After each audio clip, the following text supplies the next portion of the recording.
প্রধানমন্ত্রী আশ্বাস দিয়েছে 80% মেধা কোটা রাখার প্রস্তাব।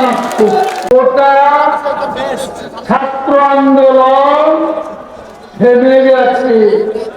মাননীয় আইনমন্ত্রী এবং আমার বক্তব্যে এটা পরিষ্কার যে আমরা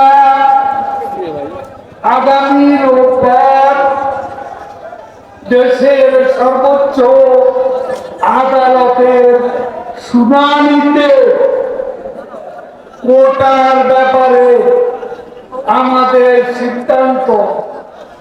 আমরা 80% মেধা কোটা রাখার প্রস্তাব করছি। সাধারণ ছাত্রছাত্রীদের দাবি ছিল, এটাই ছিল দাবি। সেই দাবি মিটে গেছে। আমরা আশ্বাস দিয়েছি, প্রধানমন্ত্রী আশ্বাস দিয়েছে